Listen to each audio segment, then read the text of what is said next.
पश्चिम बंगाल के नादिया में उपद्रव करने वाले आरोपियों को पुलिस ने कड़ा सबक सिखाया। घरों में तोड़फोड़ करने वाले आरोपियों को पुलिस ने जेल भेज दिया। बंगाल में शुभेंदु सरकार का अपराध पर जीरो टॉलरेंस है। पुलिस की गिरफ्त में खड़े 3 बदमाशों को देखिए। पुलिस ने इन्हें 24 घंटों के भीतर धर दबोचा। आरोपियों ने नादिया के शंकर मिशन इलाके में घरों के बाहर बवाल किया था। बदमाशों ने धारदार हथियार से घर के दरवाजे तोड़ने की कोशिश की। अब पुलिस इस बात की तफ्तीश में जुट गई है कि आरोपियों ने राजनीतिक रंजिश के तहत बवाल तो नहीं किया था। पश्चिम बंगाल में कानून तोड़ने वालों से शुभेंदु सरकार सख्ती से निपट रही है। चाहे बदमाश हो या बमबाज हो, सभी का हिसाब हो रहा है। ताहिरपुर में पुलिस ने महिला की पिटाई करने वाले टीएमसी के एक नेता को गिरफ्तार किया। वहीं नॉर्थ 24 परगना में रेत के ढेर में छिपाए बमों को बरामद किया गया है। बंगाल में चाहे गुंडागर्दी दिखाने वाले नेता हो या फिर बमबाजी की साजिश हो, शुभेंदु सरकार में सबका हिसाब किताब हो रहा है, क्योंकि यहाँ अब शुभेंदु का रूल ऑफ लॉ है, यानी कानून को तोड़ने वाले अब किसी भी कीमत पर बख्शे तो नहीं जाएंगे। कानून तोड़ने वाले टीएमसी के नेता चिन्मय रॉय और चीनू का भी शुभेंदु की पुलिस ने हिसाब करने में कोई देर नहीं लगाई है। मामूली बात पर महिला पर हाथ उठाने वाले इस दबंग नेता को पुलिस ने कुछ ही घंटों में गिरफ्तार कर लिया। महिला सुरक्षा पर सेंध करने वाले इस टीएमसी के नेता को जेल भेज दिया गया है। और पश्चिम बंगाल में शुभेंदु अधिकारी के सत्ता संभालने के बाद से ही इलाके में कानून व्यवस्था पर लगातार एक्शन देखने को मिला।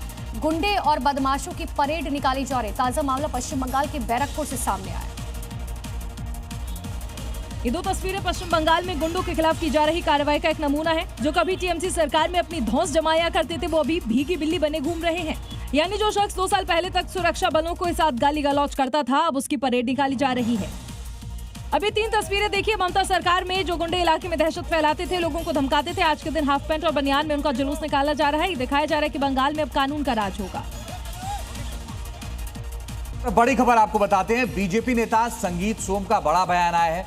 वो कह रहे हैं समाजवादी पार्टी और कांग्रेस डबल डिजिट में भी नहीं आएंगी। 2027 के चुनाव को लेकर उन्होंने ये अहम बयान दिया है और ये कहा है कि कांग्रेस और समाजवादी पार्टी डबल डिजिट में भी नहीं आएंगी। उन्होंने ये कहा कि बंगाल में पहली बार भारतीयों ने सरकार बनाई। इससे पहले बंगाल में आतंकी सरकार बनाते थे। और बंगाल के कूच बिहार से बड़ी खबर है। फेसिंग के डर से बना रहे बंकर, सेफ्टी के लिए बंकर बना रहे हैं गांव वाले। बड़ी खबर यह कि बीएसएफ और बीजीबी की बहस हुई है इस दौरान। बंगाल के कूच बिहार से बड़ी खबर, फेंसिंग के डर से लोग बंकर बना रहे हैं।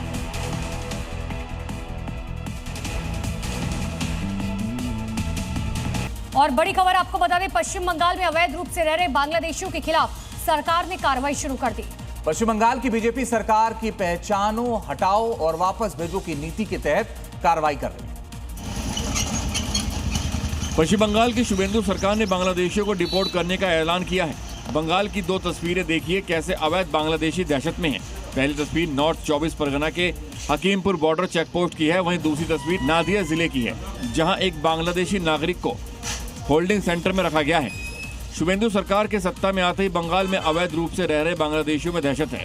24 परगना के Hakimpur border post Hakimpur check post पर भीड़ देखिए, जो दहशत में है और बंगाल वापस जाने के लिए तैयार बैठे हैं। तो बंगाल चुनाव से पहले जिस घुसपैठ को बीजेपी ने अपना सबसे बड़ा चुनावी मुद्दा बनाया था, अब उस पर तेजी से एक्शन हो रहा है। न सिर्फ बीएसएफ को फेंसिंग के लिए जमीन दी जा रही है, बल्कि कई जिलों में होल्डिंग सेंटर भी एक्टिव कर दिए गए हैं। जहां इस वक्त मौजूद है 386 बांग्लादेशी घुसपैठिए। कड़ी सुरक्षा के बीच रखे इन संदिग्धों पर सीसीटीवी से भी निगरानी रखी जा रही है। ये मालदा और जलपाईगुड़ी में बनाए गए होल्डिंग सेंटर हैं।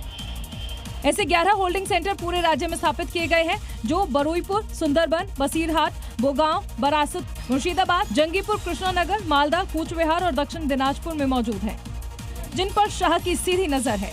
और बंगाल के बैरकपुर से इस वक्त की बड़ी खबर आपको बताते हैं। टीटागढ़ नगर पालिका से सामूहिक रिजाइन का मामला सामने आया है।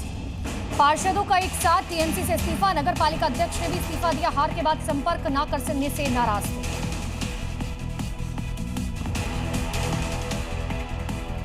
पश्चिम बंगाल का सीएम बनते ही शुभेंदु अधिकारी फुल एक्शन मोड में है।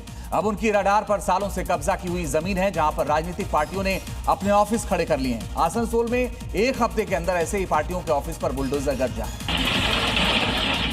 पहले बुलडोजर की रडार पर आसनसोल में अवैध तरीके से बने टीएमसी के ऑफिस आए, जिनको बुलडोजर ने जमींदोज कर दिया। अब 1 हफ्ते के अंदर ही बुलडोजर ने अवैध कब्जे वाले कांग्रेस और लेफ्ट के ऑफिस को भी मिट्टी में मिला दिया है। अवैध कब्जे के खिलाफ बुलडोजर दहाड़ की तस्वीर आसनसोल की है, जहां पर कांग्रेस पार्टी सीपीआईएम के ऑफिस पर बुलडोजर चलाया गया। आसनसोल के बर्नपुर में इसको फैक्ट्री की जमीन पर बने इन दोनों पॉलिटिकल पार्टियों के ऑफिस को पूरी तरह से ध्वस्त कर कब्जा मुक्त किया गया।